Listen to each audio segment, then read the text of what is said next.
Salut à tous les gars, j'espère que vous allez bien. Excusez-moi, je remets un petit peu en contexte. Hello! Hello Salut! Lorraine, comment tu vas? Ça va bien et Très toi? bien, je te remercie. Bientôt Alors, bientôt le départ. ouais, bientôt le départ, j'ai trop hâte. Attends, j'ai la pochette du visa juste là avec mon passeport.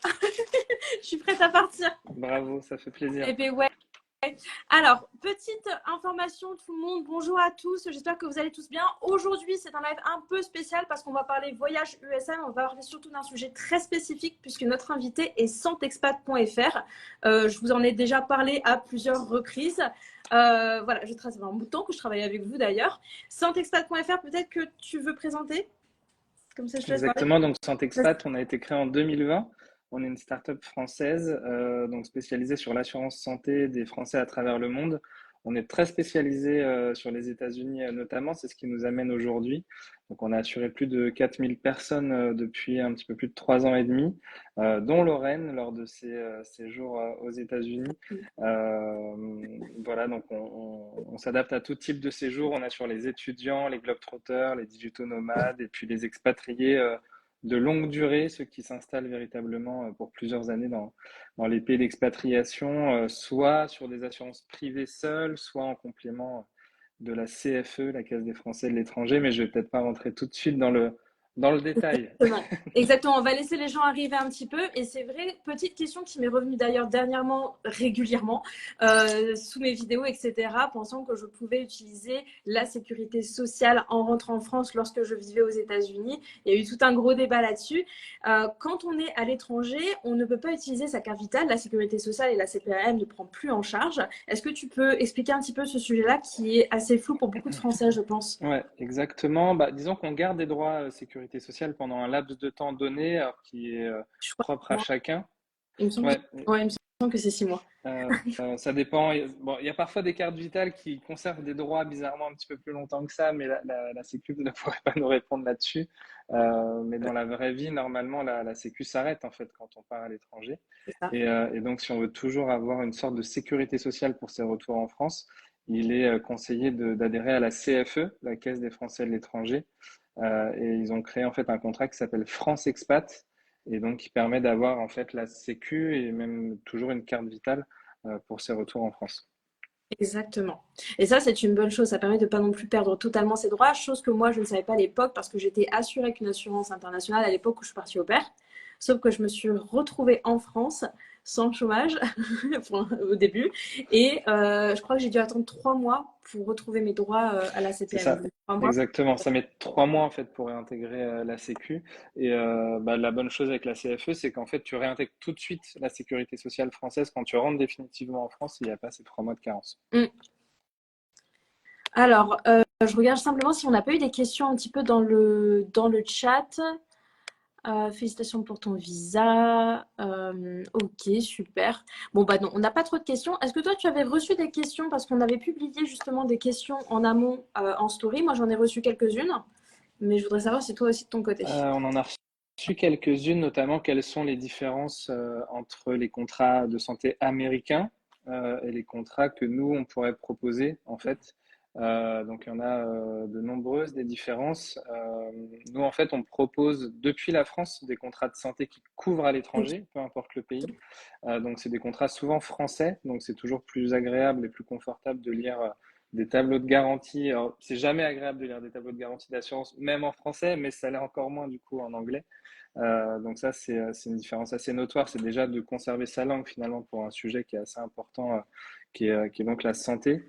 Et parmi les différences vraiment importantes, c'est vraiment dans le cœur du réacteur, entre guillemets, il y a toujours des franchises très importantes sur les contrats de santé américains, locaux, qu'on appelle des deductibles, des restes à charge aussi.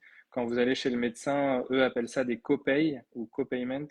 Et donc, par exemple, il y a 35 $ de copayment dès que vous allez chez le médecin, ou ça peut être en pourcentage, donc 20% de reste à charge à C'est chaque fois. Donc, nous, dingue, et on ça, propose. ça Mhm. cumule vite, hein. Entre Et- ça, les médicaments, enfin, si on doit en acheter, ça peut vite s'accumuler. Exactement. Et donc, nous, on propose des contrats sans franchise, sans copaiement. C'est la plus grande différence, à mon sens, avec les contrats américains. Oui, exactement. Et d'ailleurs, j'ai reçu deux, trois questions. J'ai vu deux, trois questions passer. J'essaie de les retaper, hein, pour comme ça, au moins, les amis, je vais pouvoir vous répondre au fur et à mesure. Alors, tac, tac, tac. Parce que ça se noie un peu dans le. Voilà. Euh, tac, tac. Est-ce qu'on peut s'assurer. Alors, est-ce qu'on peut s'assurer avec la carte bancaire? Et c'est quoi, du coup, la différence entre Santé Expat et les assurances carte bancaire? Ça, c'est Très bonne question, c'est une question qui revient souvent. une- Les Ouais, cartes bancaires, c'est vraiment plutôt de l'assurance voyage, donc seulement pour des séjours de moins de 90 jours. ok. Donc dès lors qu'on part plus longtemps, les cartes bancaires ne fonctionnent plus. Et même en dessous de 90 jours, c'est pas forcément conseillé parce que c'est que des avances de frais, c'est pas d'une vraie prise en charge. Les plafonds de garantie sont souvent un peu limités. Il faut toujours appeler le service d'assistance de la carte bancaire avant de faire quoi que ce soit, sinon vous n'êtes pas forcément remboursé. D'accord. Donc, même Donc voilà. partir en voyage, il faut prévenir sa banque qu'on part Alors en pas voyage forcément dans avant de tel pays. partir en voyage, mais dès lors que par exemple tu es malade et tu penses qu'il faut aller à l'hôpital pendant ton voyage, là il faut appeler Ok, pour que ce soit en gros le service de carte bancaire qui te dirige vers un hôpital et ne pas faire les choses toi-même. Sinon tu n'es d'accord. pas forcément remboursé. Donc nous, Santé Expat, on s'adresse à encore une fois tout type de durée et de profil. Et j'ai même envie de dire que nous, on s'adresse plutôt aux gens qui partent plus de 90 jours Oui. que pour des Ceux courtes qui ont périodes. des Ouais. séjours, par exemple, même touristiques, avec un visa touristique, ou pour un travail, ou pour des études, Exactement. ce genre de choses. Ouais. Et quelles sont les fourchettes de prix pour. Est-ce que tu pourrais nous donner une fourchette de prix des services de santé expat? Je sais que vous êtes plutôt un comparateur d'assurance santé, donc il y a pas, vous travaillez avec différents types d'assurance santé. Vous n'êtes pas à titre perso une Ouais. assurance santé. Mais est-ce que vous pouvez conseiller une fourchette de prix, admettons, si une personne part, je sais pas moi, 3 mois aux États-Unis pour un ou ailleurs d'ailleurs pour un job d'été. Ouais. Alors je sais que ça dépend des pays, mais Ouais, c'est pas évident parce que comme tu le dis, on est un comparateur et donc nous en fait on travaille avec une vingtaine d'assureurs différents. Mais si je devais prendre les plus compétitifs pour les États-Unis, donc encore une fois qui est ouais, le pays le plus cher du monde sur les frais de santé et donc souvent le plus cher dans les contrats d'assurance santé internationaux. Donc pour un étudiant par exemple, on peut avoir des choses autour de 40 euros par mois pour un ok. étudiant qui partirait 6 mois par exemple en Floride pour pendant son cursus français. Donc ça, c'est vraiment le plus compétitif en C'est pas, termes de tarifs. pas trop trop mal parce que quand tu compares avec les prix des mutuelles en France, au final, enfin, C'est pas très cher. Ouais. au vu du prix de la santé aux États-Unis, moi je trouve que c'est quand même assez C'est presque compétitif, quoi. même pas assez cher d'un point de vue vraiment assurantiel Mais est-ce que parce du que coup ça rembourse une bonne partie quand ça même ou comment ça se. rembourse bien, ouais, ça rembourse très bien, ça rembourse ce qu'on appelle 100% des frais réels, donc Ok, vraiment les frais réellement engagés aux États-Unis, et même s'il y a une hospitalisation à 50 000 dollars, elle est prise en charge à 100%, encore d'accord. une fois sans franchise et sans reste à charge. Donc ça, c'est vraiment destiné aux étudiants. On n'aura pas moins cher que ça. Ok, Pour quelqu'un qui partirait temporairement pour un job d'été, comme tu le disais, qui a moins de 30 ans, ouais. on a facilement des choses autour des 100 euros par mois. En revanche, pour les personnes qui s'installent vraiment aux États-Unis, là, enfin, au-dessus de 20 ans, Tu parles de, je veux pas te faire peur, hein, tu parles de moi là, c'est ça? je parle un peu de toi, mais on en parlera plus tard. On est rapidement au-dessus des 300, 500 euros par mois, enfin au dollar, parce qu'on peut aussi payer en dollars, parce que bah, on est sur des systèmes d'assurance Oui. enfin, qui correspondent aux frais pratiqués sur place, quoi, qui sont assez Et fous. Enfin, toi, tu as peut-être plus d'exemples que moi à donner. Moi, j'en ai un ouais, certain mais nombre, mais surtout qu'en fait, 300 $ au final, c'est le prix d'un praticien dans certaines branches. C'est le exactement. prix d'un rendez-vous. Donc, au final, c'est pas déconnant. Mais le seul truc, c'est que, tu vois, par exemple, moi, je suis dans un cas très spécifique où j'ai un visa pour 90 jours. Mais après, je serai en attente de green card. C'est-à-dire que j'aurai ni visa, ni green card et je vais être aux États-Unis comme ça. Qu'est-ce qui se passe à ce moment-là? Est-ce que du coup, cette assurance à presque 300 € par mois est valable à ce niveau-là Ouais. à Nous, ce... tant que tu es légal aux États-Unis, y a pas de problème, on peut t'assurer. En fait, les assureurs couvrent une personne A dans un pays B, tu vois. Oui, Donc, sur une durée et sur une destination. Donc, il y a pas de problème, même si toi, au niveau administratif, tu es en période de transition. Nous, on te couvre sans problème. Et on a souvent des gens qui nous disent, mais est-ce que je prends un contrat temporaire? Parce qu'en fait, on peut prendre différents types de contrats, soit des contrats temporaires où on choisit le nombre de mois sur lequel on veut être couvert. mhm. Donc ça couvre plutôt tout ce qui est soins d'urgence, on va dire, Ok. ou soins un peu inopinés. Et après, il y a les gens qui vraiment savent qu'ils vont partir pour plus de 12 mois et plusieurs années. Et là, on passe sur des contrats annuels qui sont, eux, à tacite reconduction et donc qui durent tant que tu le souhaites, même plusieurs années, quoi. Oui, avec un engagement d'un an du coup. Exactement. Ok. Mais pour pour les gens en transition, parfois ils disent bah, je prends d'abord un contrat de 9 mois Oui, parce que je sais que je reste au moins 9 mois. Et puis une fois que je sais que je vais rester plusieurs années, là, je passe sur un contrat à tacite reconduction. et c'est pas mal comme système. Mais du coup, est-ce qu'il faut qu'on s'assure avant de partir au pays ou on peut s'assurer une fois arrivé au On pays? Alors pour les États-Unis, c'est assez important de le faire avant de partir parce que c'est un pays enfin, les assureurs français n'ont pas le droit d'être signés et distribués depuis les États-Unis. Donc D'accord, c'est fortement conseillé de le faire avant de partir. ok. Oui, je comprends. Et il y a Mélie qui demande si ce type, enfin si les assurances que tu proposes sont ouvertes à tout le monde. Est-ce qu'il faut quelque chose de précis pour en bénéficier? Bon, j'imagine que peut-être si, admettons, ils ont une maladie chronique ou un cancer ou des soins spécifiques, une maladie qui demande des soins spécifiques mensuellement ou voilà. Est-ce que tu as des assurances qui couvrent ce genre de spécificité? C'est un bon sujet. Alors, pour revenir sur la première question, il n'y a pas de catégorie, on va dire, qui ne pourrait pas bénéficier des contrats qu'on propose. Nous, la seule chose qu'on demande, ou en tout cas ce qui nous permet de proposer des contrats d'assurance santé internationale, c'est que la personne ne soit pas dans son pays. C'est-à-dire qu'on ne peut pas assurer un Américain aux États-Unis. Nous, on peut assurer un Américain, enfin, un Français aux États-Unis ou un Américain en France, par exemple. Tu vois. D'accord, ah oui, C'est ça marche. c'est pour la première chose. Je le Ouais. La ok, seule ou un Italien aux États-Unis, d'ailleurs, on peut faire, voilà, il y a pas de souci. Il faut juste que la personne soit en dehors de son pays de nationalité, d'accord. parce que si elle est dans son pays, logiquement, elle n'a pas besoin de nous, elle s'assure Oui, localement. Et ensuite, pour le profil, il n'y a pas vraiment de profil exclu, hormis l'âge parfois, puisque quasiment tous les assureurs ont des âges limites à la souscription. Donc au-delà de 65, 70 ans, ça devient dur pour nous d'assurer quelqu'un oui. aux États-Unis. Mais par contre, une fois qu'ils se sont assurés avant cet âge, on peut les assurer pour toute la vie, puisque c'est des Continuellement. contrats viagers. Et pour revenir donc sur ta question sur les soins, les traitements, les maladies chroniques, etc., c'est rarement couvert par les contrats d'assurance santé internationale. C'est-à-dire que si vous avez rien et qu'une maladie chronique se déclare, là, l'assurance fonctionne. Ok. Si par contre vous avez une maladie chronique, c'est vraiment du cas par cas. Il y a un questionnaire de santé à l'adhésion. Alors seulement pour les contrats tacites, hein, pour les contrats longue durée. Ouais. Et là, c'est l'assureur qui vous dit si oui ou non il accepte votre pathologie. Il y a parfois ce qu'on appelle une surprime. Donc, au lieu de payer 100 euros par mois, qui était peut-être le devis initial, l'assureur propose que vous payiez 120 euros par mois et vous demande si vous êtes d'accord. Par contre, il n'y a pas de questionnaire de santé sur les contrats temporaires. Donc, les fameuses personnes qui partent 3 mois, 6 mois peuvent être couvertes par ce contrat-là. C'est juste que, par contre, le contrat, par défaut, ne couvre pas les maladies chroniques. Il couvrira que les nouvelles Ok. pathologies, quoi. Et donc, le mieux, admettons, si une personne part 6 mois ou un an aux États-Unis et qu'elle a du diabète, Ouais.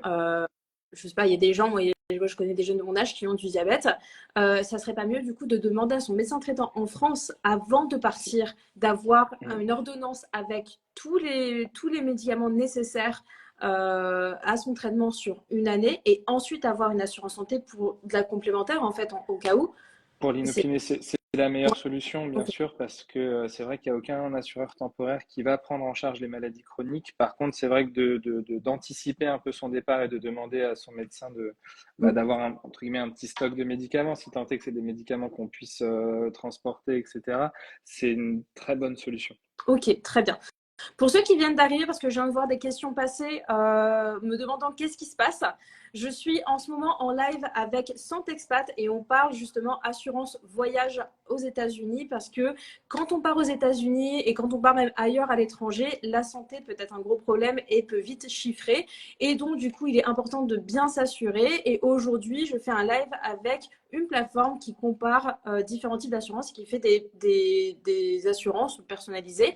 Voilà, donc on répond aujourd'hui à vos questions et à vos interrogations sur les assurances voyage, comment faire quand vous partez, même juste sur quelques semaines. Quelques semaines. Je vais y arriver.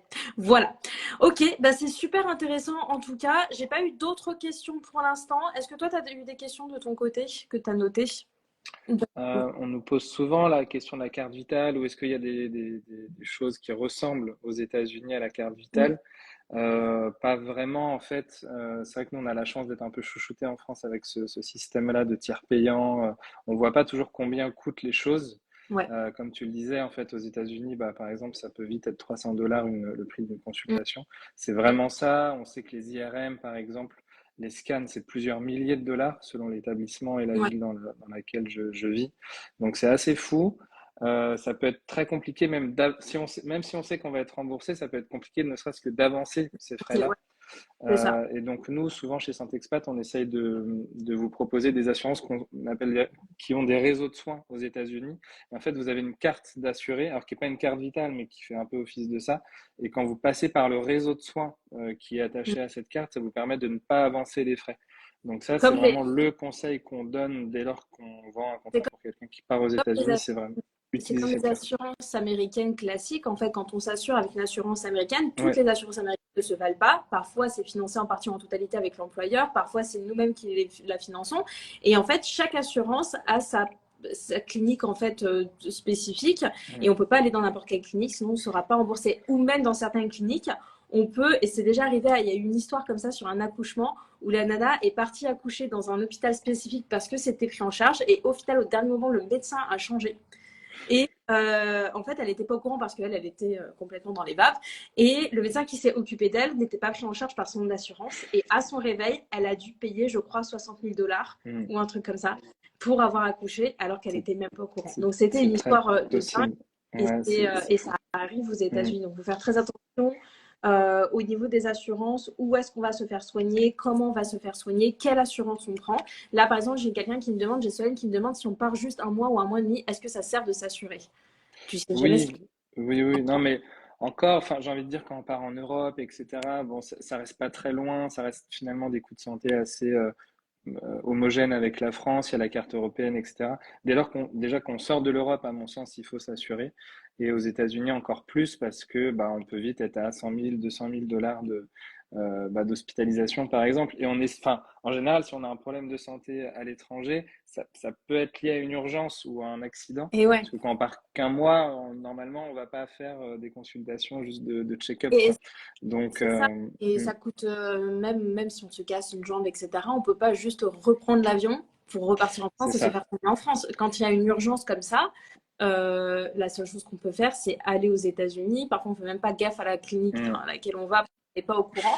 Donc, vraiment, quand on prépare son budget, quand on prépare son voyage, les amis, surtout dans un pays comme les États-Unis, prévoyez un budget pour une assurance santé et surtout, renseignez-vous bien sur quel type Mm. d'assurance vous avez besoin, comment utiliser cette assurance, à quel niveau ça sera remboursé, où est-ce qu'il faut aller pour que ce soit remboursé, etc. etc.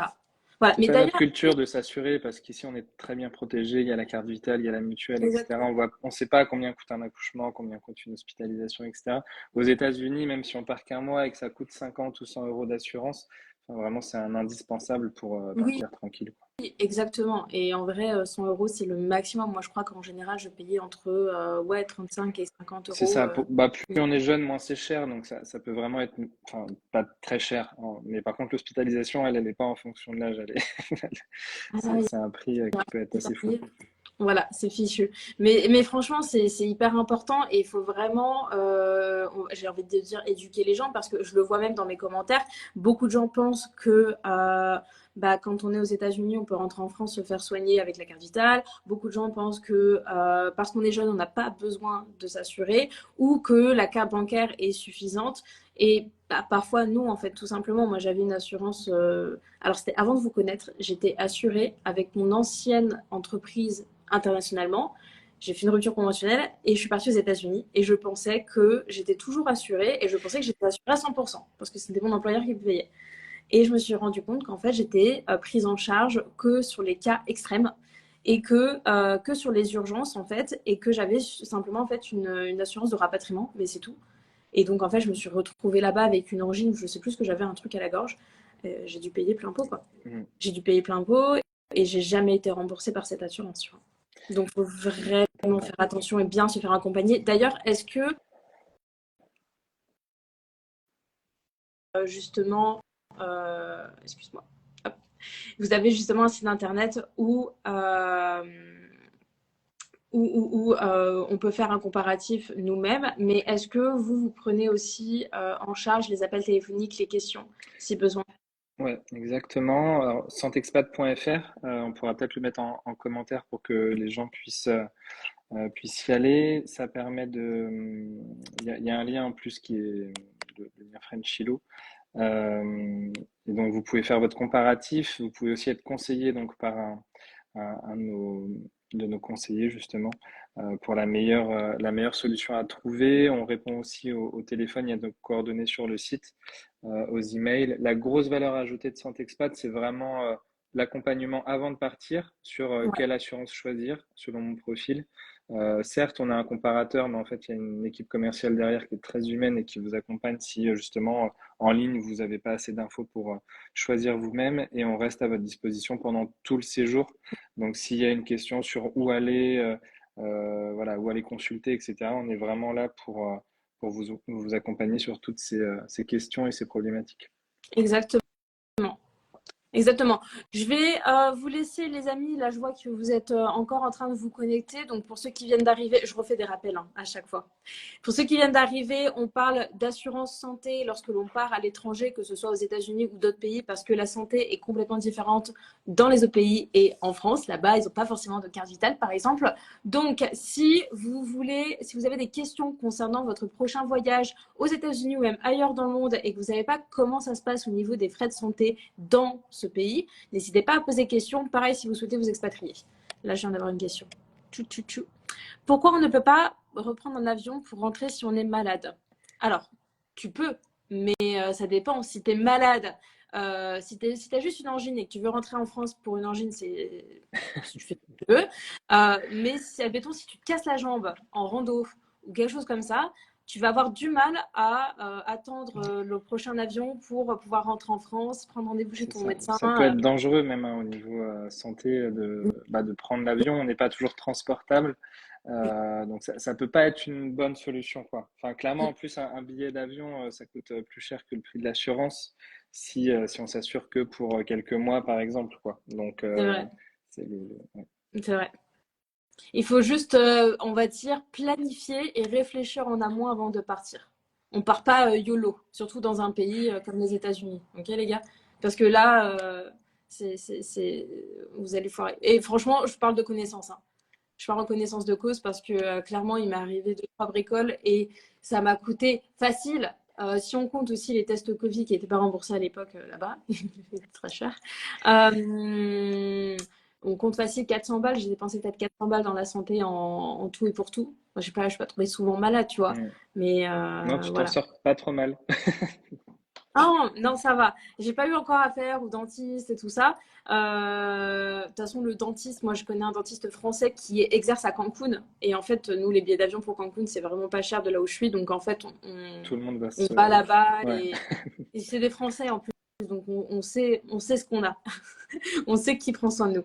Et à côté, ouais, il y a eu deux, trois urgences, en fait, enfin, urgences, pas casser une jambe, mais deux, trois urgences potentielles où il a fallu que j'aille voir le médecin et clairement, voilà, j'aurais Ouais. dû Puis me tu faire. parlais des accouchements, enfin, tu vois, on est vite à 10, 20, 30, 40, voire 100 000 $. On a vu des devis d'accouchement à 100 000 $, ça fait vraiment peur, quoi. Donc là, le conseil est vraiment important, notamment pour ceux qui s'installent aux États-Unis Ouais, et qui vont pas forcément juste pour quelques mois, où on sait qu'on va aller chez le médecin à un moment donné, donc il faut être bien assuré, quoi.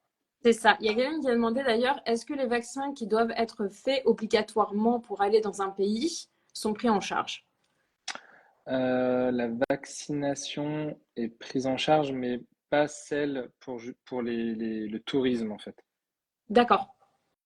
Donc, admettons, moi, si je devais partir aux États-Unis, vivre aux États-Unis, je dois me faire assurer, j'ai un certain nombre de vaccins à faire. Si j'ai des renouvellements une fois sur place, là, je peux le faire via l'assurance. Euh, Ça sera... En fait, uniquement les rappels vraiment, tu sais, de maladies, enfin des maladies pour lesquelles on doit être vacciné dès notre naissance, ça c'est couvert, donc notamment pour les enfants, mais pas tout ce qui pourrait être hépatite, tu sais, dans le cadre d'un voyage par exemple, ça c'est pas Ok. couvert. Et est-ce que vous avez d'ailleurs, en parlant d'enfants, est-ce que vous avez des assurances regroupement familial qui regroupent du coup une famille entière ou c'est juste à titre individuel à chaque fois? Non, non, on assure beaucoup de familles aux États-Unis. Donc voilà, les deux parents, les enfants, et notamment dans le cadre donc de maternité aussi. Ouais. Donc c'est pas uniquement à titre individuel, on a sur beaucoup de familles. Ouais. Ok, d'accord.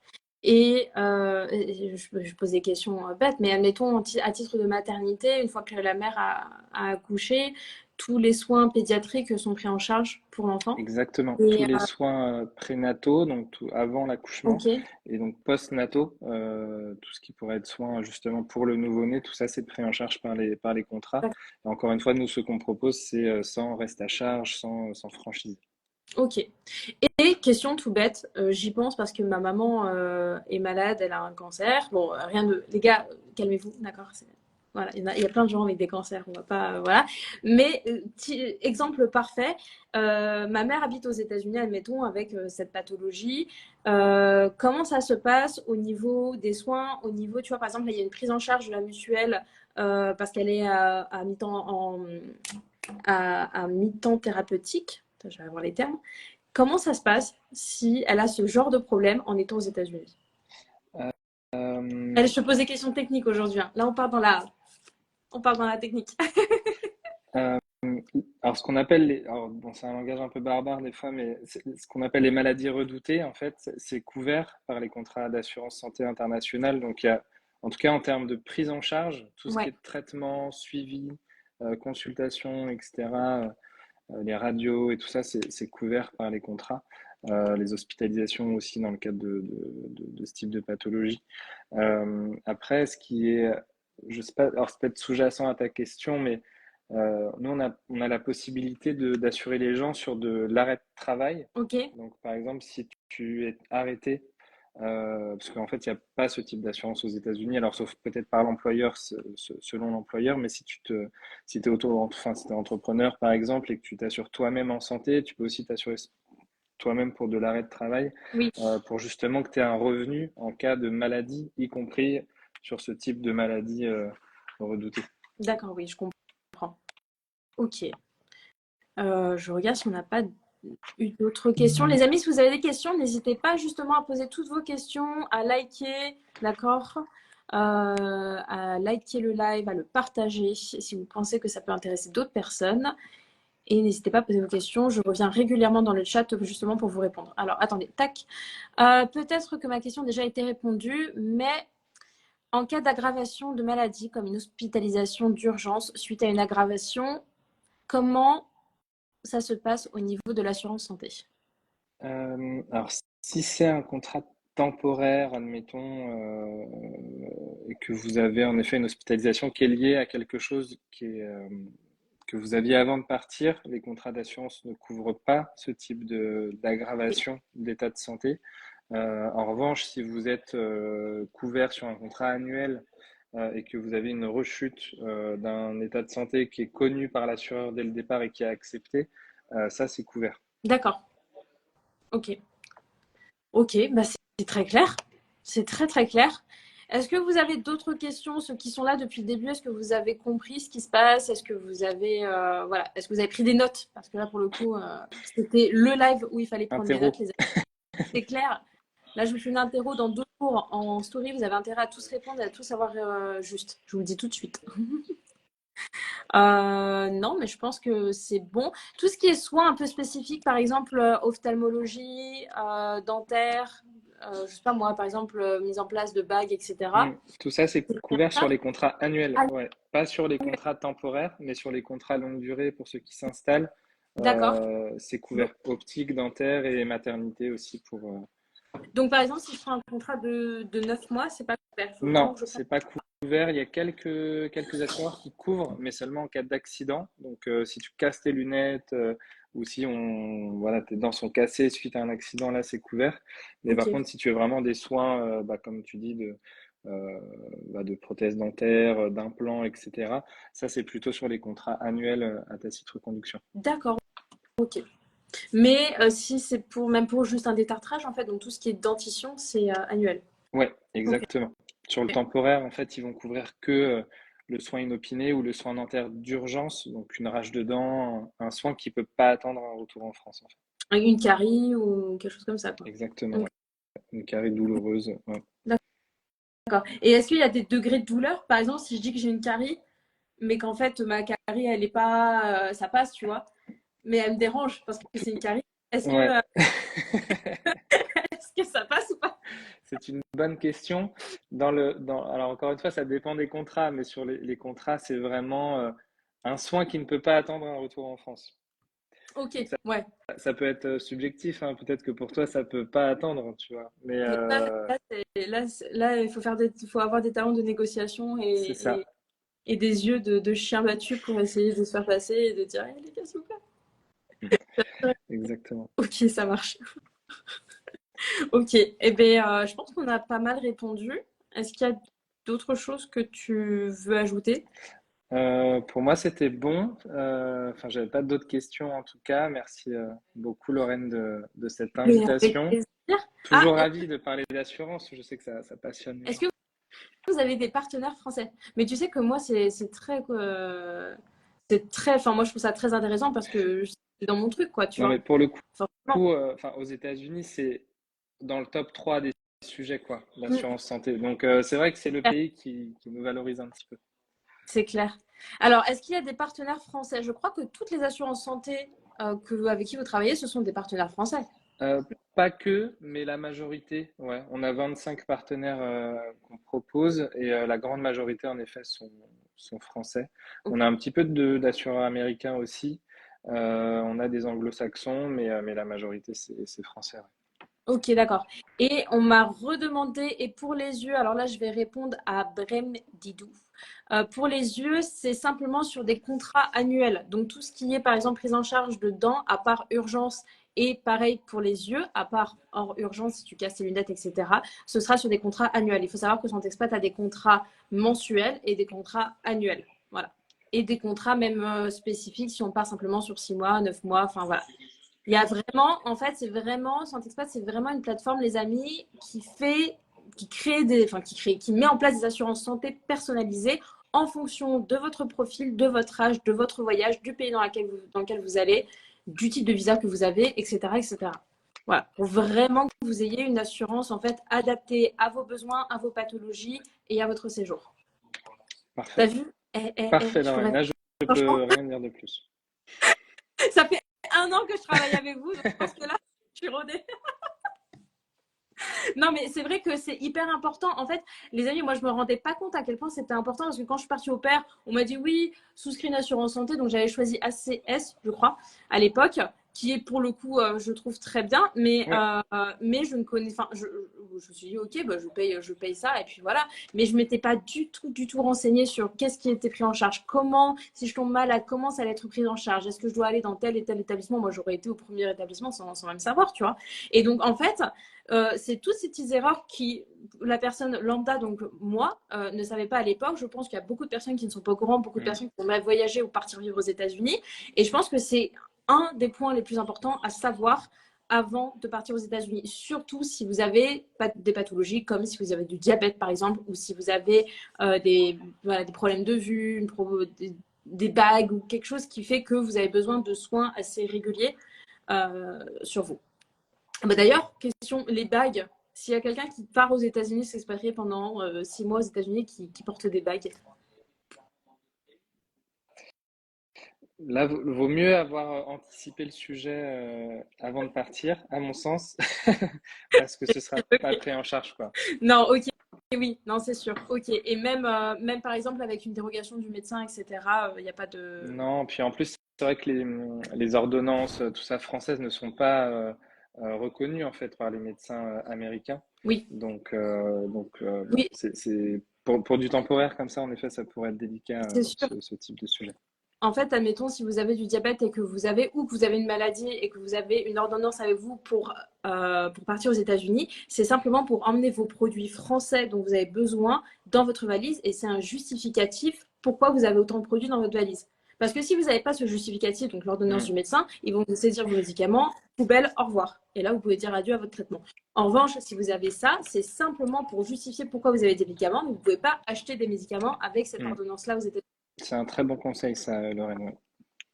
Vraiment, prenez si vous avez des médicaments qui sont sous ordonnance, mais même si c'est pas des médicaments sous ordonnance, normalement, moi, quand je suis partie au pair aux États-Unis, je savais qu'il n'y avait pas de Doliprane et qu'il n'y avait que du Tylenol là-bas, et je voulais mes Doliprane et mes Spasfon et tout ça. Et j'avais fait un calcul avec mon médecin traitant, et je lui dis, bah écoute, pour un an, tu me prescris tant de Doliprane, tant de trucs, tant de machin.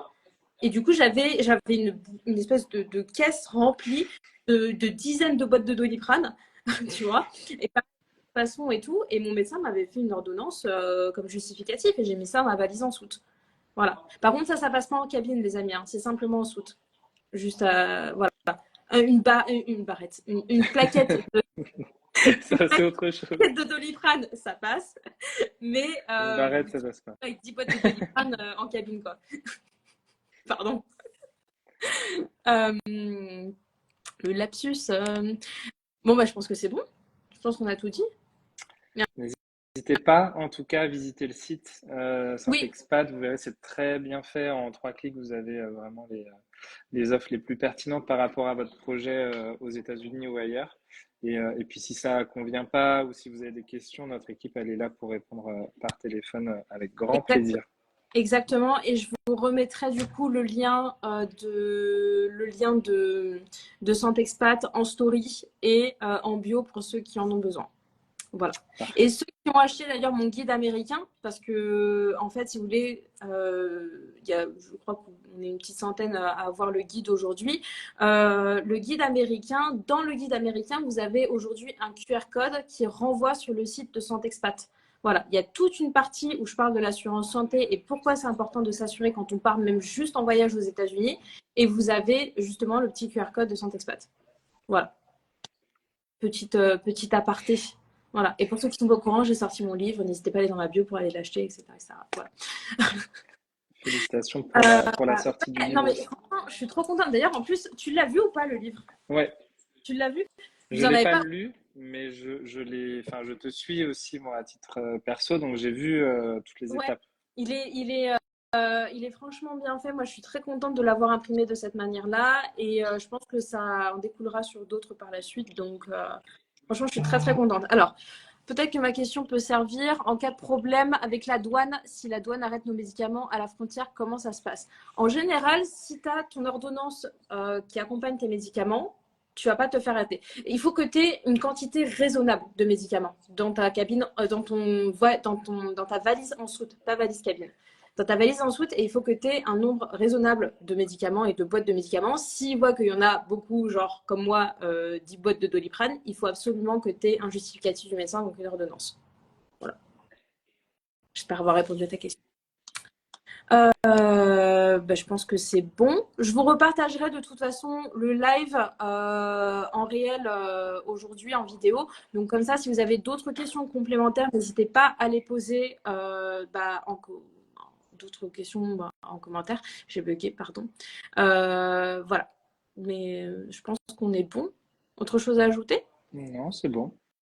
C'est bon? Ok, bah super. Eh bien écoute, moi je suis très contente d'avoir fait ce live. Très très contente. Et Pareil, profite je bien de pense la France pendant 3 semaines. ces quelques semaines. Ouais, c'est clair. Et j'arrive pas à y croire. Je suis encore en train de regarder pour des déménageurs. J'ai même pas fait mes cartons. Je suis à la ramasse. Bref, ça c'est une autre histoire. Ce qu'on pourrait faire, c'est peut-être refaire un live. Je vais essayer. On va remettre. Ouais.